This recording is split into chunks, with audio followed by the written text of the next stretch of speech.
Hello and welcome to Art After Dark. This is What's the Story?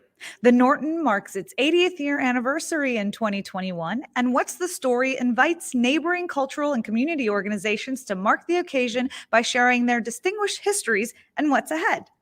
Tonight's program features the story of Girls Club. Girls Club is the only private collection open to the public that focuses on contemporary art by women in the world. It produces exhibitions, educational programs, publications, and events that focus on contemporary art by women. You are invited to join the conversation, ask questions, leave us comments using the live chat features on YouTube and on Facebook. I'd like to introduce you to our guests tonight, Michelle Weinberg, Creative Director, and Sarah Michelle Rupert, Collections Director of Girls Club. Hello. Welcome. We're so excited to have you. Hi, thank you so much. As you said, I'm Sarah Michelle Rupert. I'm the Collections Director at Girls Club. And I'm Michelle Weinberg, Creative Director of Girls Club. Thanks for having us. We're going to talk a little bit about Girls Club here. Girls Club is a nonprofit private foundation, an alternative exhibition space. We are the only private collection that is open to the public that has a focus of contemporary art by women. Girls Club was founded in 2006 by artist and collector Francie Bishop Good and her husband David Horvitz, with a mission to educate the public, to nurture the careers of female artists, and to serve as a resource for artists, scholars, students, curators, and the community of South Florida. Next slide.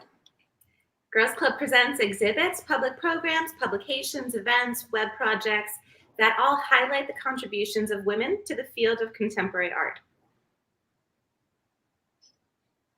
In this photo, we gathered some of the dynamic women who make Girls Club a constantly evolving organization. From the beginning, Girls Club has always been an artist-centric project.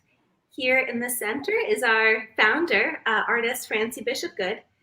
Myself and Michelle are in there. We'll see collaborating artists Julie Davidow, Jenny Larson, Christina Peterson, Jen Clay, Vicky Pierre, who are all involved in that year's exhibitions and programs. We also have former fellow and current gallery manager Taina Daravel in there, and former fellows Erica Mohan, Mariella Acuna, and Brooke Frank. Girls Club's internships and fellowships programs launch the careers of an innovative new generation of arts administrators and curators. Next slide. Our original building in downtown Fort Lauderdale was designed by local architect Margie Nothard. She described her approach to the project as the creation of a translucent container for exhibiting work by women. She says it was inspired by the light and structure of Francie's artwork. The founding of Girls Club in this location was instrumental in the growth of what is now known as the Flagler Village Arts District, Mass Village, Fat Village, and growing. Next slide.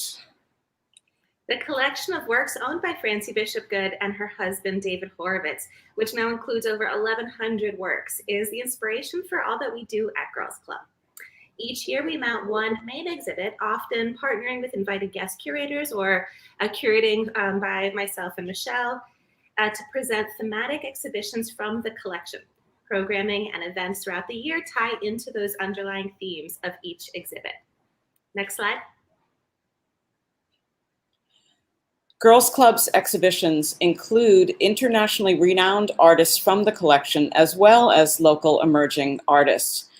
Promoting the careers of South Florida artists has always been central to Girls Club's mission. Next slide.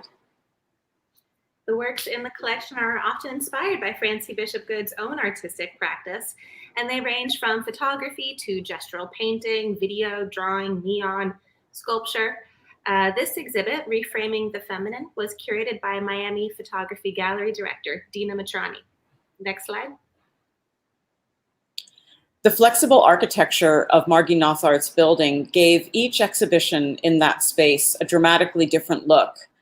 I Think It's in My Head was curated by Miami artist team TM sisters, Monica and Natasha Lopez de Victoria. Next slide. Here Some of- we see the moment, the backdrop, the persona, which was curated by myself and Michelle. This show explored the way contemporary artists use traditional and non-traditional narrative and storytelling techniques. Next. I was so excited, I jumped the gun. So this image shows that some of the works in the collection are limited edition artist books, prints, and portfolios. Self-Proliferation was curated by the New York curator Michaela Giovanotti.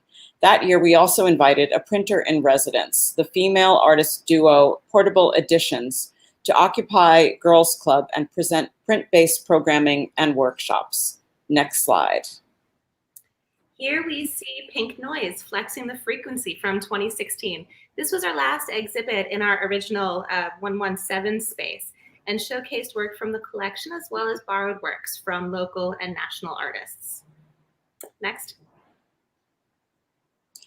As Girls Club transitioned away from activities in our original building, we maximized exposure for the artworks and our programming by exhibiting work in new sites such as Miami-Dade College galleries.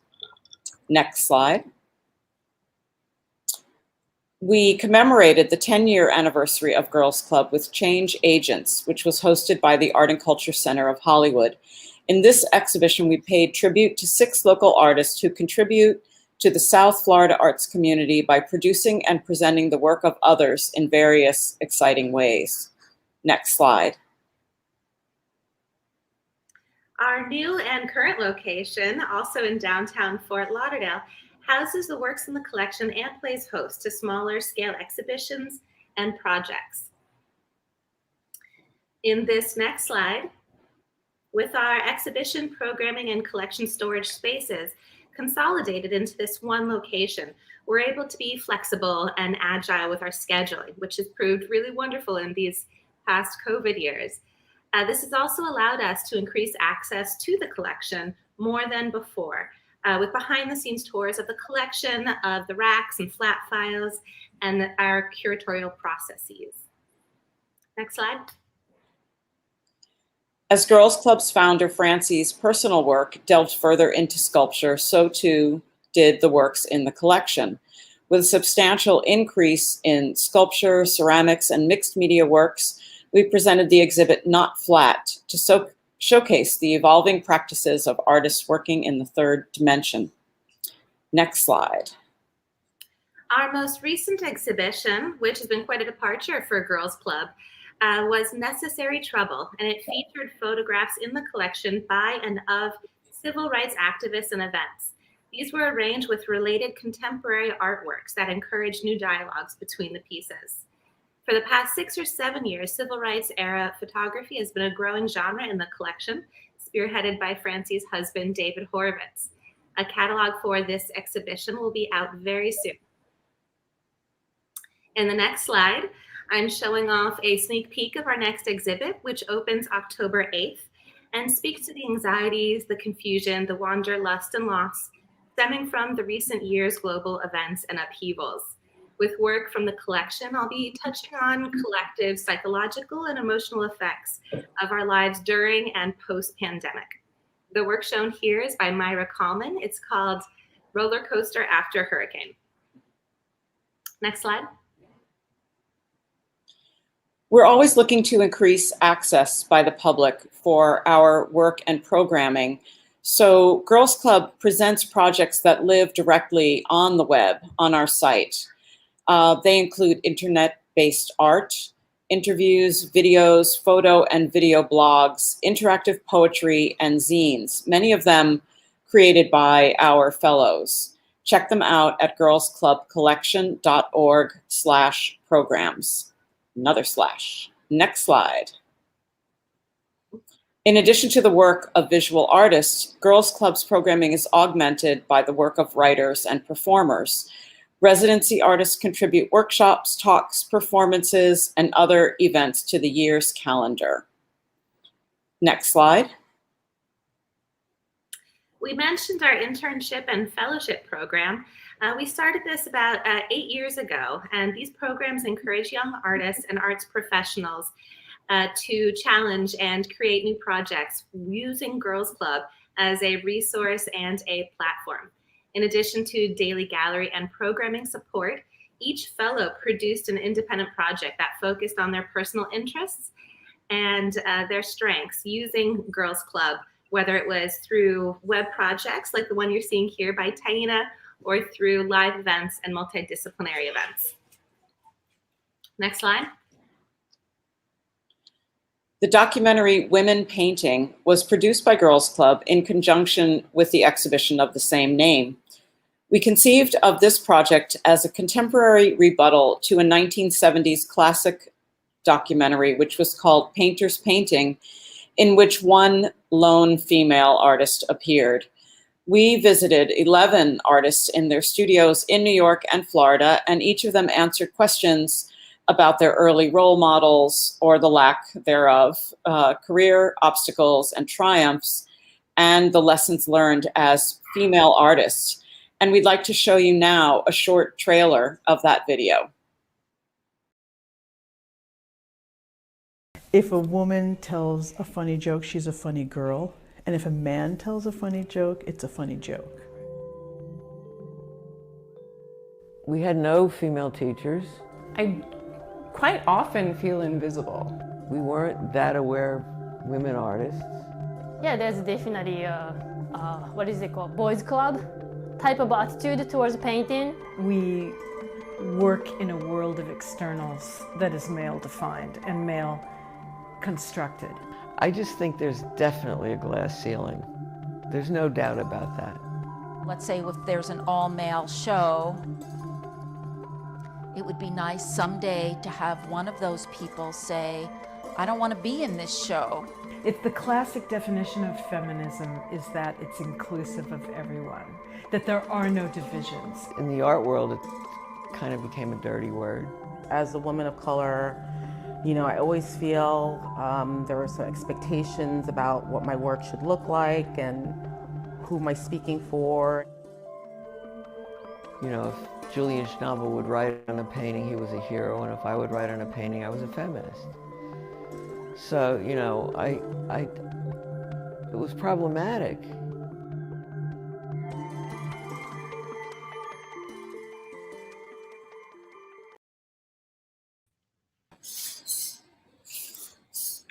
That was a very fun project.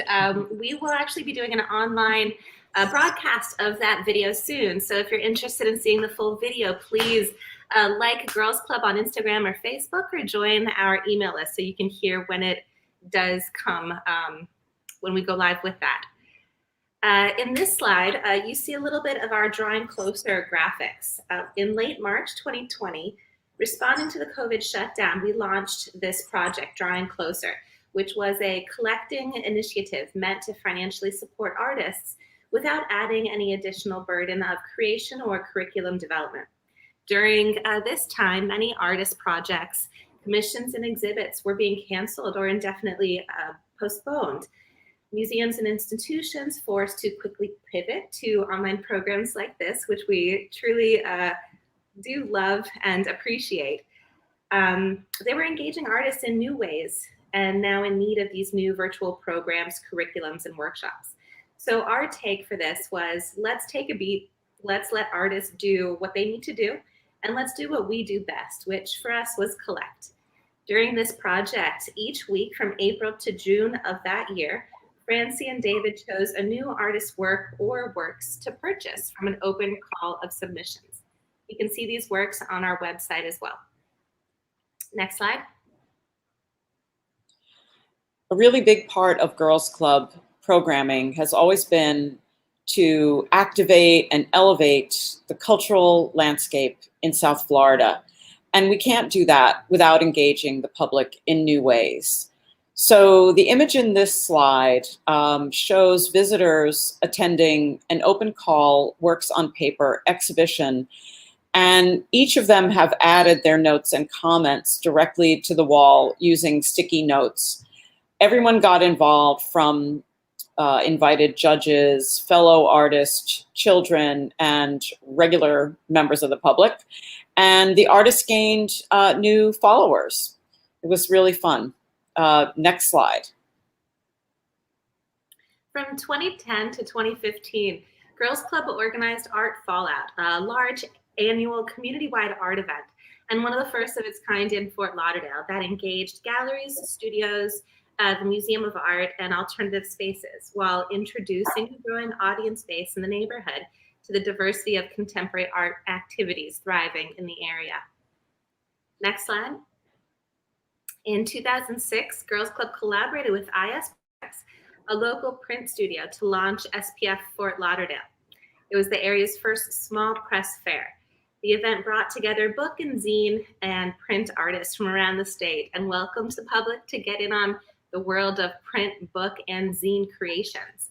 SPF is now thriving as its own entity and will have its 6th edition this November, November 13th in Fat Village. Next slide. Introducing artists directly to the public and inspiring burgeoning collectors to begin their own collections of art has also been integral to our activities. Via our Artist in Action series of events, local artists shared an inside look at their artistic processes, and they presented an affordable artwork multiple for the public to purchase.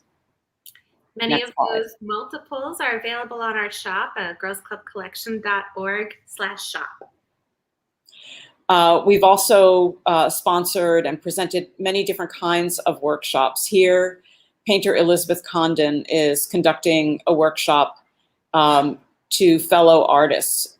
We have geared other workshops to young children, to teens, to families, to various groups. Next slide. Girls Club panel discussions spark lively conversations and debates. Here we have our then writer-in-residence, Vanessa Garcia, on the left, with Monica, who was the year's curator, Monica Lopez de Victoria, Augusto Mendoza, who is an often collaborator of ours, doing book design and catalog design with us. You see Michelle in the red pants, and Monica's sister, Tasha, the second part of the TM Sisters. Next slide. The gallery space is always ready to be transformed for all kinds of events, including film and video screenings. Next slide. As well as dramatic theater and dance performances. Next. Local theater groups have engaged with Girls Club, taking inspiration from exhibits and the visual artworks to create new plays, shorts, and performances in our space. Next slide.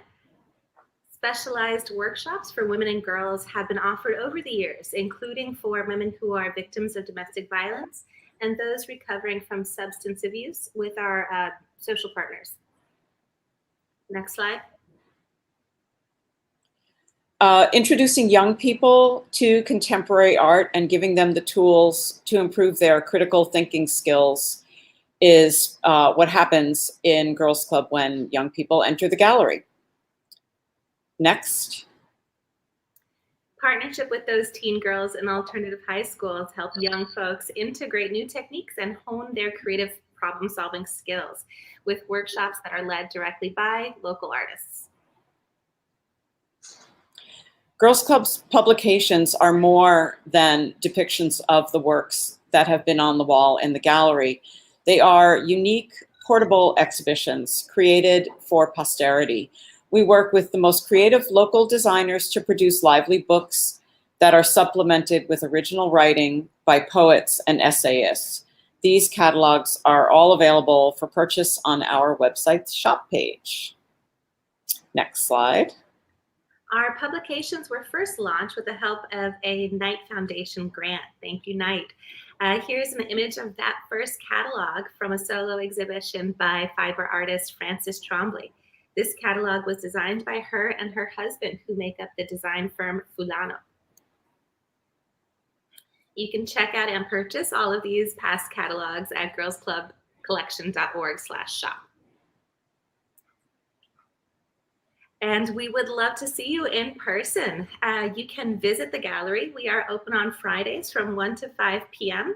and other times by appointment when we have exhibitions on view. Guided tours for groups are available. You can call or email us to schedule that.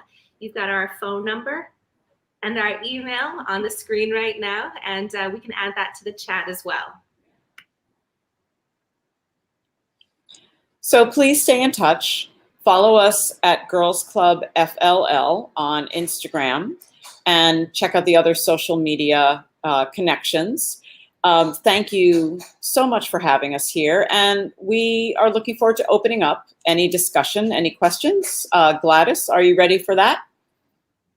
Yes, that was so interesting. Thank you so much for sharing the story behind Girls Club. And just to make the connection for audiences currently on view now at the Norton through October 3rd, we have an exhibition titled For the Record, Celebrating Art by Women, which similarly highlights the plight of the woman artist and features works from the 1800s through to the 2000s.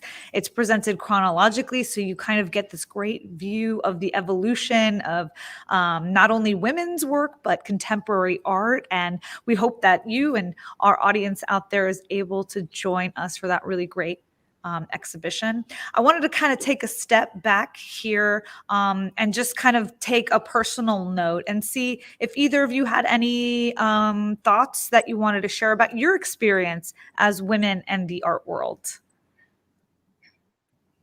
It's, you know, my experience might be a little warped. I have, throughout my career, always been surrounded by women leaders. I work at Girls Club and have since 2008.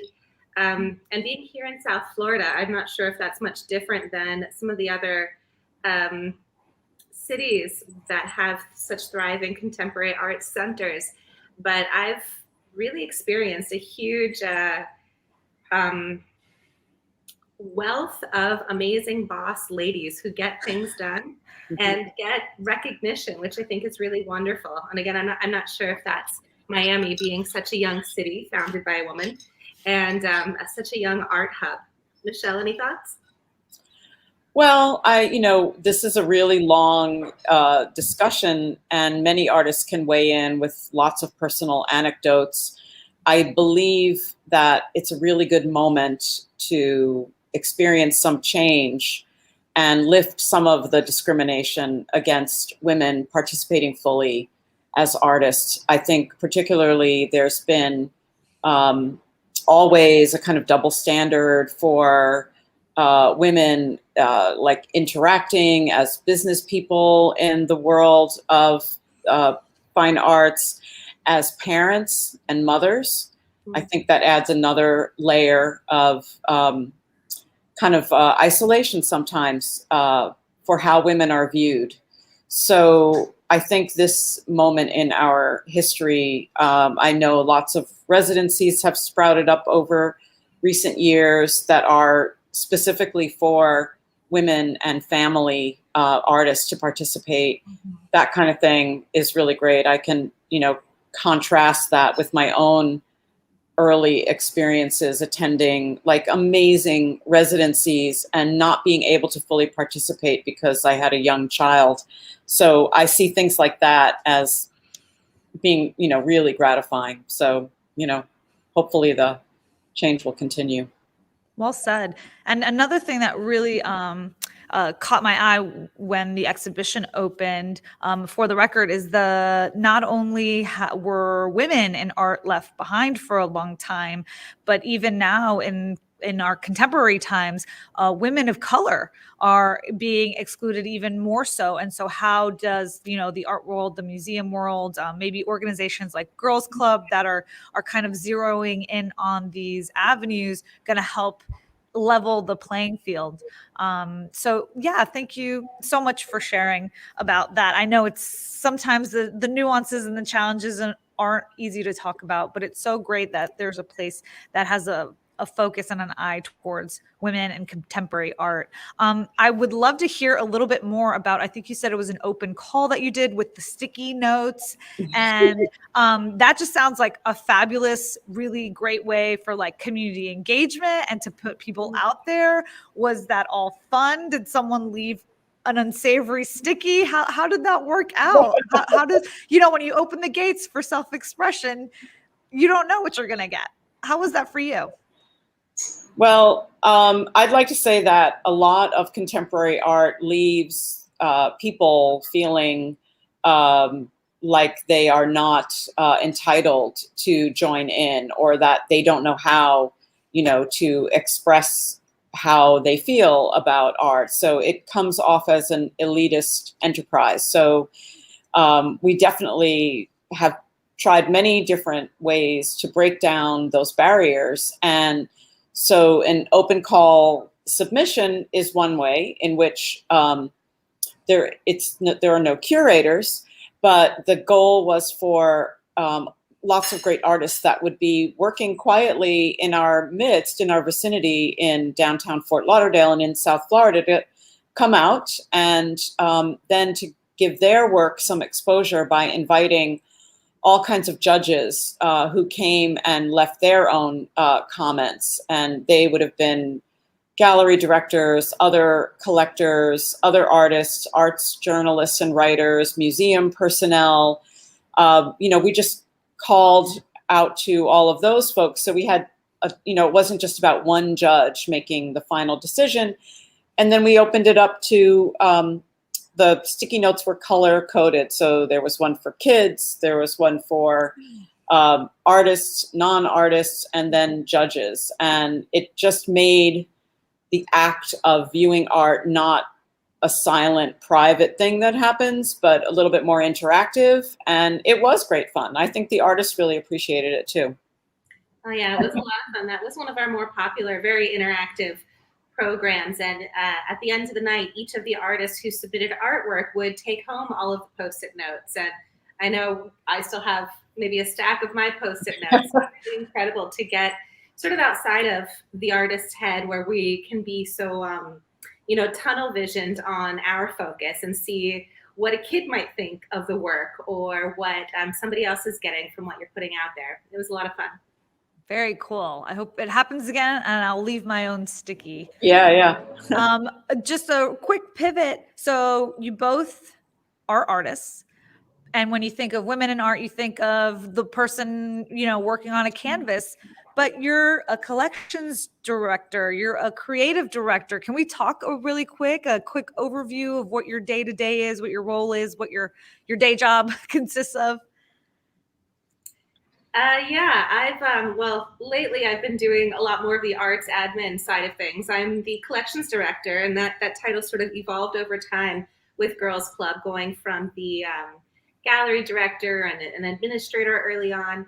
But basically what I do with Girls Club and this 1,100 plus work collection is not only manage that collection, I take loan requests from museums and from other institutions. I coordinate shipping between the galleries and the collection warehouses and our collector's home and the various places that we loan to, along with you know, guiding the public programming and developing different kinds of opportunities that support our mission.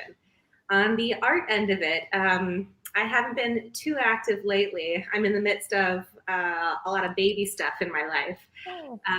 But that has been a lot of fun and new learning experiences. Yes. Yeah. To Michelle's point, that comes with its own set of challenges, I'm sure. Yeah, a lot of balancing. That's what women are always doing, is balancing. And to be fair, artists always have to do that. Your question about work and things beyond working in the studio, you know, for me, I always believe that an artist's life is really the creative product, and that the definition of work and play is really different for an artist than it is for anyone else. But that being said, employment is usually necessary. And so it's exciting as an artist to wear a different hat every now and then, and to be able to facilitate making visible the work of other artists, and to do that in creative and inventive ways. It's just as challenging and interesting, as well as being an educator. I mean, teaching, sharing, promoting new techniques, sharing my passion for what I do is just as important as making art in my studio. So it was kind of a natural for us all to come together to make Girls Club work. And something that resonates with me, it sounds like the idea of like mentorship, and you know, bringing others along with you. How does that work with Girls Club? How is that part of Girls Club making this change or making this focus? Well, I mean, Sarah mentioned our internship and fellowship programs, and you know, oftentimes in a larger institution, an intern may be sort of relegated to doing one particular task and just getting a real thin slice of the overall operation. But because Girls Club is a smaller institution and we're much more spontaneous, we can just kind of come in one day and say, hey, let's do this. And Francie, our founder, is like, that sounds great. Let's do it. So, you know, we don't have a board of people to like get their, input. We don't have to wait. And so we love to delegate greater kind of freedom and to invent to the fellows who've come up with their own really dynamic projects. And I feel like we've nurtured a whole generation of amazing arts administrators and curators and museum personnel and arts presenters that have gone through Girls Club. And even beyond that, I recognized the name of Vanessa Garcia as somebody that I known for many years as a prolific playwright, and in the Miami theater community has produced a ton of work with great success. So it's so amazing to me that your focus is women in contemporary art, but your reach is so much more than that. And not only are you providing these vehicles for artists, but as you said, you know, vehicles for people that want all kinds of work in the arts, which I think is really fabulous and exciting. And thank you to Ryan, who said, shout out to women bosses, which we all have here. So remind us really quick, what's the very next thing that we're looking forward to seeing from Girls Club? Should we be keeping our eyes out for that film? I would love to hear a little bit about the making of it. Yeah, we've got a few things coming up this year. You know, we are a small organization, so we tend to hop around from one thing to the next without doing pan programming. But we've got the women painting screening that we'll do online. That was really amazing project for us to do. Michelle and I really just grabbed my DSLR. We hopped around to different studios in South Florida and up in New York and upstate New York a little bit, or Brooklyn and far Brooklyn. And felt like upstate. Meet a lot of these really amazing artists and hear from them. And a pretty interesting sort of diversity of artists, from age range to the place they were in their careers to their backgrounds. And that video is about 30 minutes and does explore some really interesting facets of different people's lives who find themselves painters who paint that happen to be women. So we will definitely share and tag Norton when we have the date for that online screening. We also have our new exhibit opening October 8th. That exhibit's going to be open throughout the winter, and that'll be our Art Basel season exhibit as well. And we've got the catalog coming out for Necessary Trouble, which is our civil rights era and contemporary art exhibit that was open this past year. We'll have that catalog, which not only documents the exhibit, but also features original poetry from Darius Daughtry and 3 other poets from the South Florida area. Wow. And the date of that catalog coming out will also be announced shortly online. Lots to look forward to. Thank you so much. One more time, what's the website where everyone can find all this information? girlsclubcollection.org. Excellent. Thank you so much, Sarah Michelle Rupert, Michelle Weinberg, for joining us tonight for What's the Story. Thank you so much, Gladys. We're so happy to be here. Yes, thank you. And thanks for tuning in, everyone. We hope you join us next Friday right here on the Norton's YouTube channel at 7 p.m. for a one-time only virtual screening of Sisters with Transistors. Presented in conjunction with the exhibition For the Record, Celebrating Art by Women, Sisters with Transistors tells the remarkable untold story of electronic music's female pioneers, composers who embraced machines and their liberating technologies to utterly transform how we produce and listen to music today. You can watch the film right here next Friday, August 27th at 7 p.m. Until then, thank you and good night.